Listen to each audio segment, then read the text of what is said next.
welcome back. This is episode 2 of Are You Rolling What I'm Smoking? Today's little episode is the fundamentals of podcasting. But first, our intro.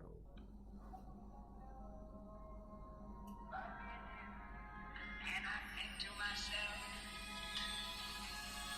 what a wonderful world.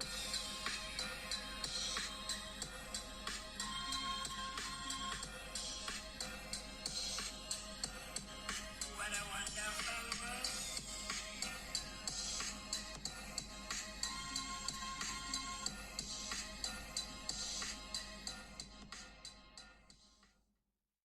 Welcome back, everybody, and let me get to explaining. So, a little over a year and a half ago, I realized that I would like to do some sort of audio broadcasting. I had already been listening to podcasts prior to, so I started to take it a little bit more serious, and I actually started to analyze those podcasts. A successful podcast really comes down to views, downloads, and sponsorships. Let's get into it. So your views and your downloads are working together in order to get your sponsorships. And you gain sponsorships by accumulating views over time and being consistent with your videos. If you post consistently, say on like a weekly basis, that gives your audience an expected time frame of if and when they should watch your episode. For instance, on specific platforms such as YouTube and Spotify, you can actually download the video prior to watching it. You often hear the hosts of these podcasts saying, hey, go subscribe to my channel and hit that notification button, right? These are so that it automatically downloads to your playlist, and that gives them the statistic that they need for sponsors.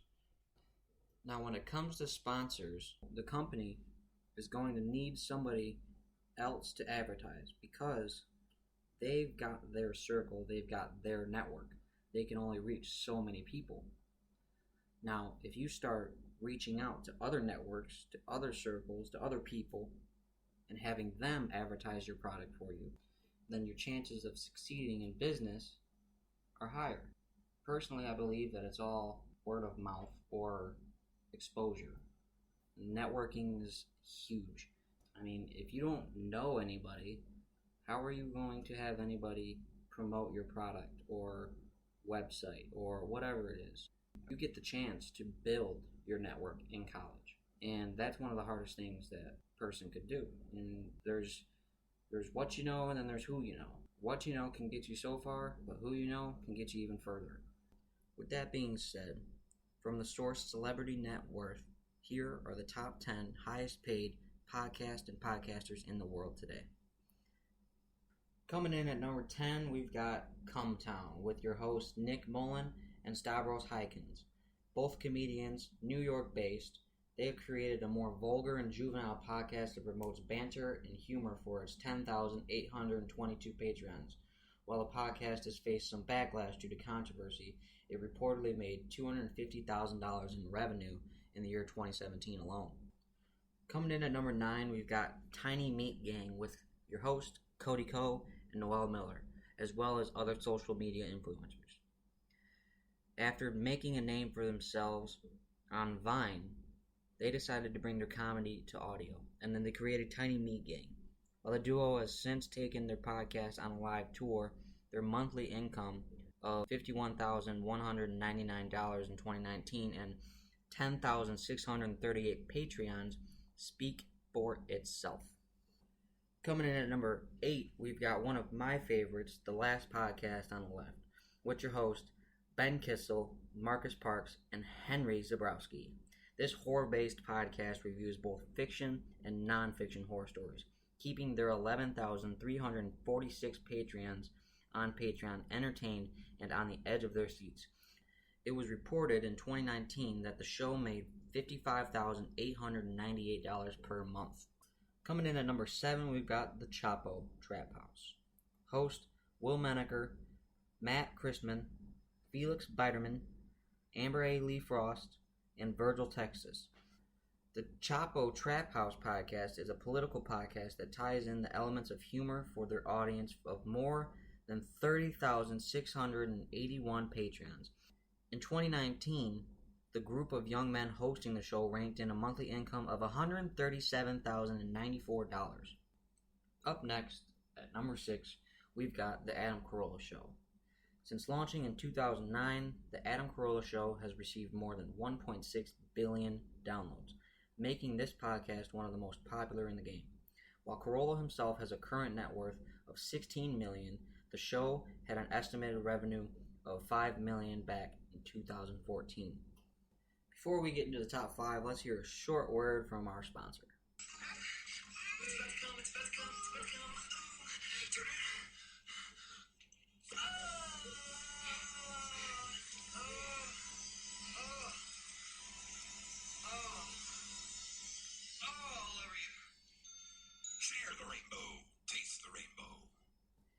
Let's get right back into it. At number 5, we've got the Bill Simmons Podcast. Former ESPN correspondent Bill Simmons has curated a thriving podcast dedicated to all things sports. After being in Apple's top 25 for more than 2 years, the Bill Simmons Podcast brought in $7 million in 2019, and he is expected to rake in even more in the coming years. Getting closer to number 1, at number 4, we've got the Armchair Expert with Dax Shepard. With an estimated audience of 20 million per month, Armchair Expert has become a fan favorite for celebrity and feel-good fanatics, earning a heavy $9 million per year. Sliding in at number 3, we've got The Dave Ramsey Show with your host Dave Ramsey. After creating a name for himself in the world of radio, his advice-centered show has taken the podcast scene by storm. Dave Ramsey's current net worth is around $200 million, and his show rakes in a small percentage of just $10 million. Sliding in the second is My Favorite Murder with Karen Kilgariff and Georgia Hardstark. At $15 million in revenue per year, My Favorite Murder stands as the most popular true crime podcast on the air. By adding a comedic twist to the often brutal murders, Kilgariff and Hardstark have cornered the market and are creating a thriving business. And before we get to the number 1 podcast in the world, I just wanted to say thank you for tuning in and sticking with me for this long. As you can expect, the Joe Rogan Experience is the number 1 podcast in the world, raking in a whopping $30 million in revenue. The Joe Rogan Experience has undoubtedly become the most popular podcast around, and has even been ranked the number 1 podcast in the world. While some find it a bit controversial, the show has reportedly received as many as 190 million downloads per month. Joe Rogan's net worth is currently at $100 million. And as of May 2020, Joe Rogan took all of his content exclusively to Spotify for a $100 million deal. With that being said, that pretty much secures the bag for the number 1 podcast in the world. Joe Rogan has done so much, he has finally resided to podcasting because he's already done that. The man utilizes as much time as physically and mentally possible. He's an absolute unit. From BalanceTheGrind.com, a day in the life of Joe Rogan.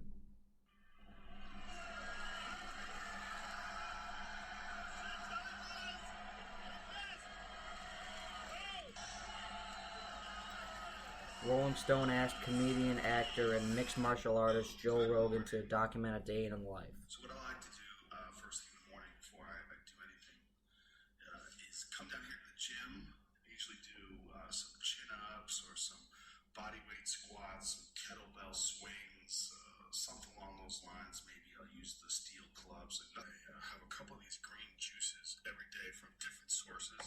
Either I make them myself, which they're much more disgusting than the ones that you buy commercially. Hey Leno, day in the life of Joe Rogan. He's the guest today.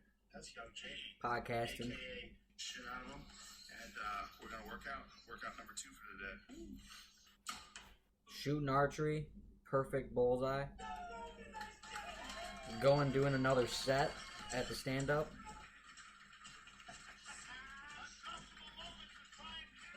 Back from the Comedy Store, and now I'm about to hop into the sensory deprivation tank. Okay, out of the tank, feeling good. Feeling relaxed. Tommy Buns. I'm doing this thing a day Tom in Segura. life for Rolling Stone. It's not really a Favorite day. It's podcaster. turned out to be several days. And I took the phone to the UFC, but I didn't get any footage while I was at the UFC. Oh, shit. Why is that? Because I was so fucking busy. Because I get focused and fired up. I forgot I was supposed to do it. you're so focused. Most focused guy I know. Really? Yeah. With that. So thank you so much for tuning into this video. Thank you. And that is it. The man is an absolute legend in everything that he does. But real quick, let's hear a word from our sponsor, Kool-Aid. The Kool-Aid kids in old Japan rode rickshaws everywhere. But when the kids sat down to eat, they sure did miss their favorite treat. Kool-Aid, Kool-Aid, tastes great. Wish we had some, can't wait. A story man who heard the kids then clapped his hands and said, Hi, Kool-Aid keeps me very wise. Stand by, please, for a big surprise. Kool-Aid, Kool-Aid, so great. Once you tried it, no can wait. Honorable Kool-Aid, most refreshing, much loved by whole family. Father, mother, Japanese boy, Japanese girl. A package make 2 full quarts. Cost only 20 yen, just 5 cents. With lots of ice, so nice. The Kool-Aid kids are off again to visit other lands. Be sure to join them when they do. Join them in some Kool-Aid too. Kool-Aid, Kool-Aid, so great.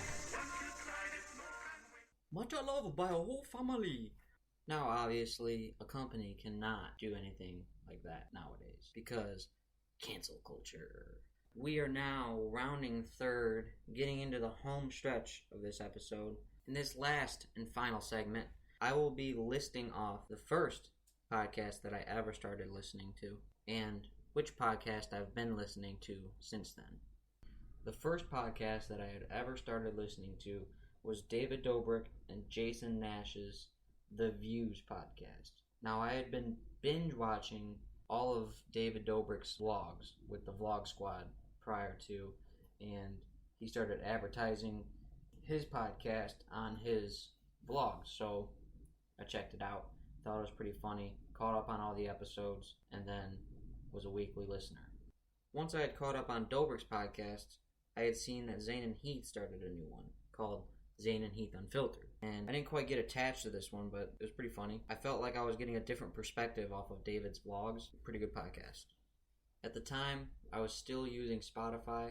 Spotify was advertising one of their podcasts that they sponsor, which was The Last Podcast on the Left. This podcast is hilariously dark, but informative. It's quite hard to explain, so I went on Spotify and I looked at their page, and this is as they describe themselves. Quote, "The last podcast on the left covers all the horrors our world has to offer, both imagined and real. From demons and slashers to cults and serial killers, the last podcast is guaranteed to satisfy your bloodlust." You might have heard me mention earlier cancel culture, and this next podcast was affected deeply by cancel culture. Everybody give it up for Crystalia and his Congratulations podcast. This one was canceled immediately. Some stuff came out last year and he just stopped producing. Spotify canceled him. Everybody canceled him. He hasn't done anything since. This was a good podcast. The way he structured this podcast was amazing.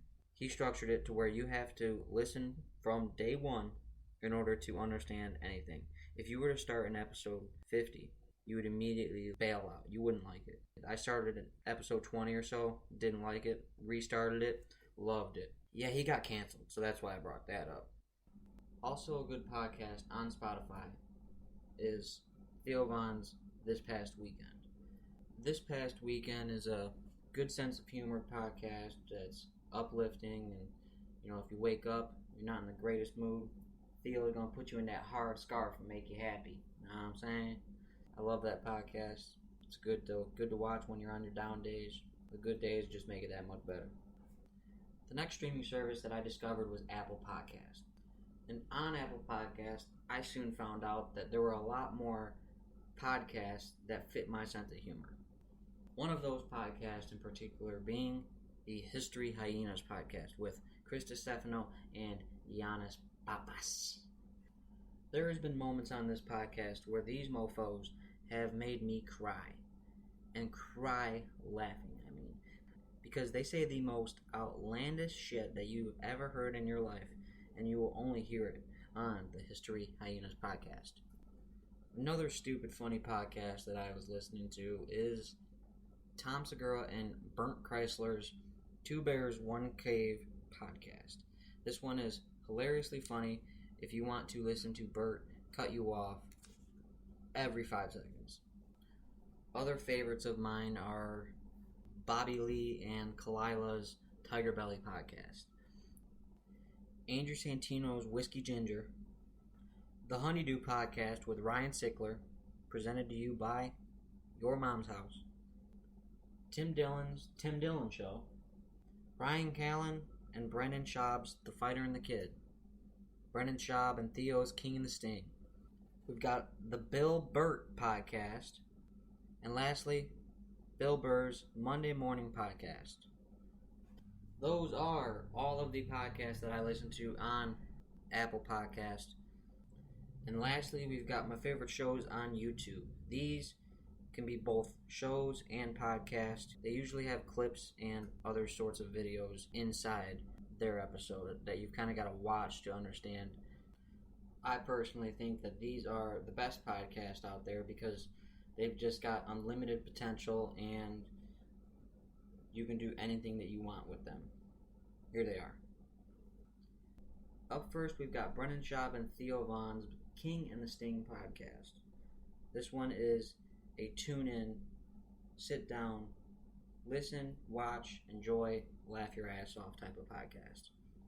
Secondly, we've got Bobby Lee and Andrew Santino's Bad Friends podcast.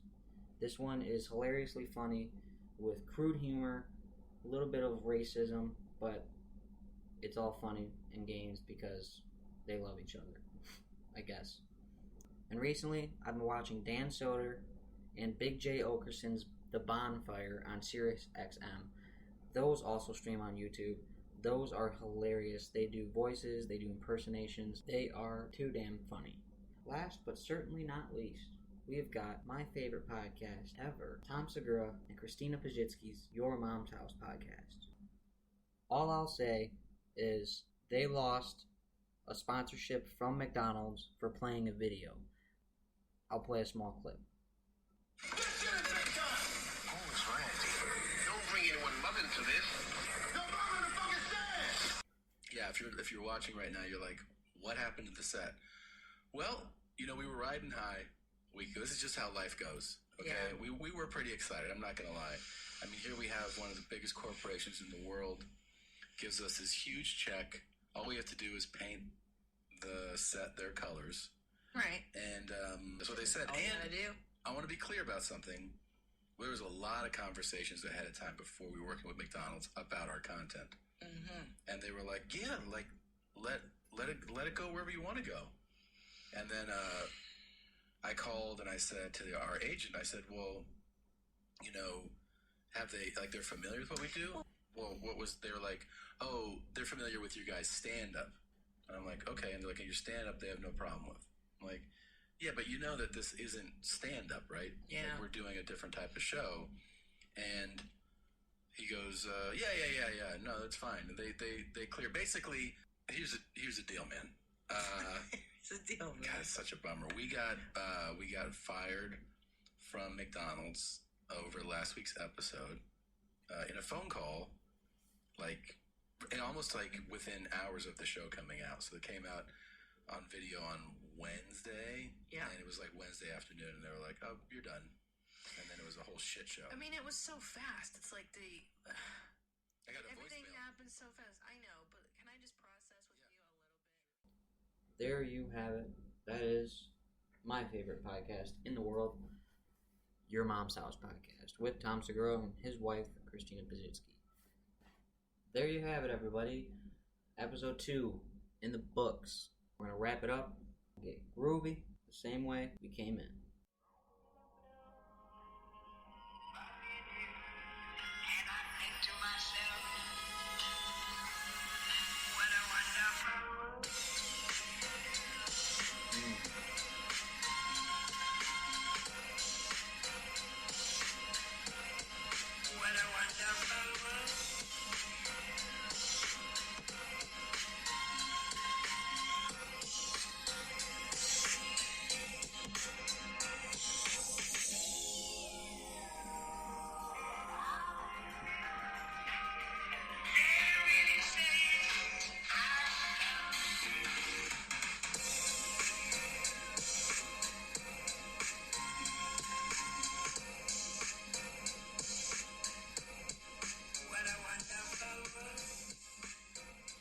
you everybody for tuning in. I love you. Stay hype. Stay kind.